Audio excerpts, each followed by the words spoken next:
বঙ্গীয় রামসেবক চ্যারিটেবল ট্রাস্টের পক্ষ থেকে আজকের এই সাংবাদিক সম্মেলন। আপনারা জানেন যে মুর্শিদাবাদে সাগরদিঘিতে অলঙ্কার বলে একটি গ্রাম আছে। সেই গ্রামের মানুষের সহযোগিতা এবং তাদের দেওয়া জমিতে একটি রাম মন্দির, সুভব্য রাম মন্দির তৈরি হচ্ছে। প্রভু শ্রীরামের ইচ্ছে বাংলার মানুষ এই মন্দির খুব শিগগিরই দেখতে পাবেন, এটা আমাদের আশা। এই কারণে বঙ্গীয় রামসেবক পরিষদের উদ্যোগে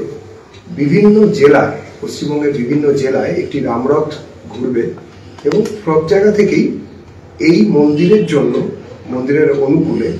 দান ইত্যাদি নেওয়া হবে। মূলত আমরা জোর দেব যে প্রত্যেক রাম ভক্ত বা শ্রীরাম অনুরাগী যারা রয়েছেন, এই বাংলার মানুষ যারা আধ্যাত্মিকভাবে রামকে স্মরণ করতে পারেন, সামাজিকভাবে রাম তাদের লোক হতে পারেন, মনে করেন তারা নিজেদের লোক, কিংবা অন্য যে কোনোভাবে রামের প্রতি যারা আসক্ত, তারা বলতে পারেন শ্রীরামচন্দ্রের জন্য যে তারা কোনো কিছু দান করবেন। সেই দান, সেই অনুদানকে সাগরদিঘির রাম মন্দিরে পৌঁছে দেওয়া এবং শ্রীরামচন্দ্রের সুভব্য মন্দির, প্রভু শ্রীরামের ইচ্ছে যেটা নির্মিত হতে চলেছে, সেটাকে সুষ্ঠুভাবে করা, এটাই আমাদের কাজ। আমরা মনে করি যে এই কাজে শুধুমাত্র অর্থানুকূল্য নয়, তার সঙ্গে ভক্তি ইত্যাদি এবং মানুষেরও প্রয়োজন আছে। সারা পশ্চিমবঙ্গের মানুষ যারা শ্রীরামের প্রতি অনুরক্ত ভক্ত, তারা সবাই এর মধ্যে আসবেন। বিভিন্ন জেলা থেকে আমাদের কাছে এই মর্মে সবাই আগ্রহ প্রকাশ করেছেন। আমরা প্রত্যেক শ্রীরাম ভক্ত যারা রয়েছেন তাদের কাছ থেকে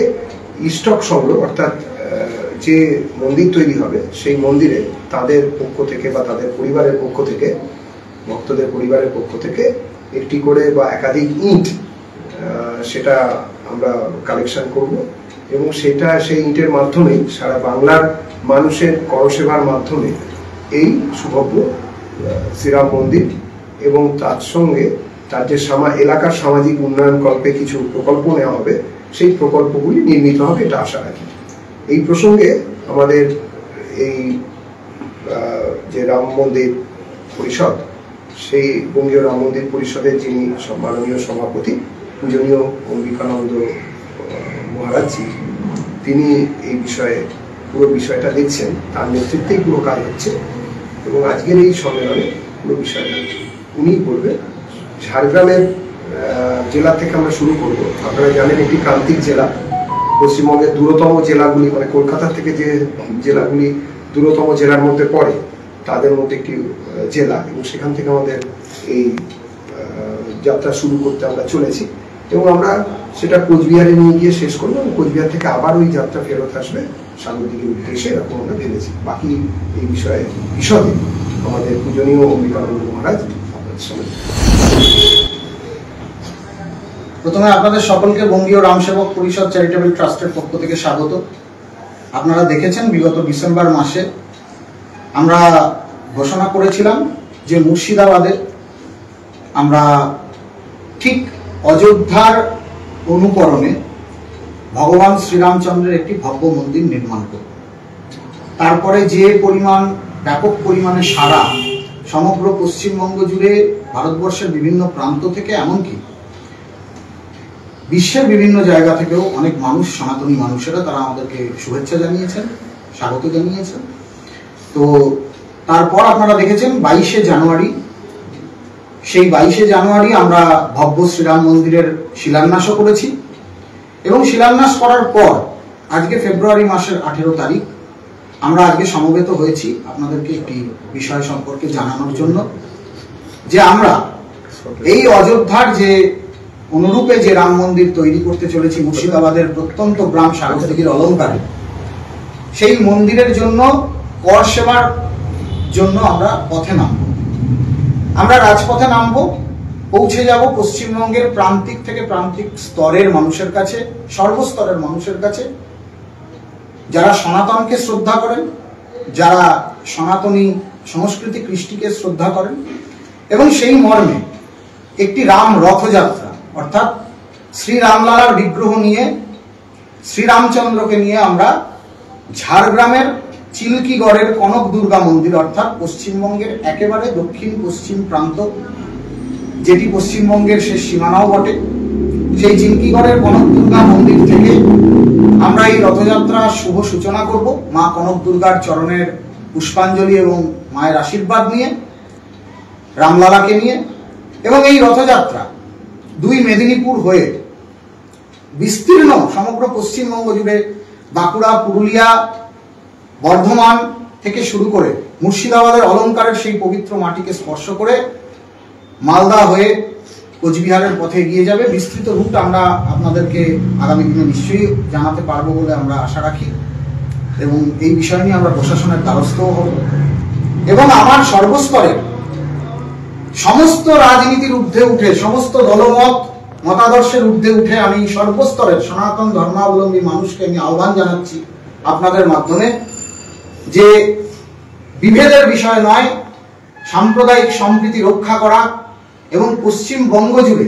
শ্রীরাম রাজ্য স্থাপনের যে সংকল্প এবং যে বিজয় কামনা আমরা সংকল্প নিয়েছি, সেই রাম রাজ্য প্রতিষ্ঠার বিজয় কামনা নিয়ে এবং আগামী দিনে রামচন্দ্রের দেখানো পথে, রামচন্দ্রের দেখানো আদর্শে, তার পথকে পাথেয় করে আমরা এগিয়ে যাব। এবং এই যাত্রা শেষ হবে কোচবিহারের প্রসিদ্ধ মদনমোহন বাড়িতে, মদনমোহনজির চরণে গিয়ে আমরা আমাদের এই যাত্রা শেষ করব। এবং এই যাত্রার যেমন যেমন শুরু হবে, অর্থাৎ আমরা যে দিন ধার্য করেছি এই যাত্রার শুভ সূচনা, সেটি হলো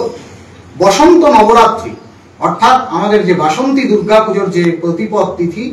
বসন্ত নবরাত্রির যে প্রথম দিন, চৈত্র মাসের শুক্ল পক্ষের যে প্রতিপদ, সেই প্রতিপদের দিন থেকে অর্থাৎ 30শে মার্চ 2025 বাংলার 16ই চৈত্র 1431 বঙ্গাব্দ, সেদিন থেকে আমরা কনক দুর্গা মায়ের পাদস্পর্শ করে, মায়ের পূজা করে, পার্শ্ববর্তী দুলুং নদীর জল নিয়ে, রামলালাকে নিয়ে আমরা যাত্রা শুরু করব। যেমন যেমন ভাবে সময় এগোবে, মানুষের উন্মাদনা যেমন যেমন ভাবে আসবে, সনাতন ধর্মাবলম্বী মানুষরা সমস্ত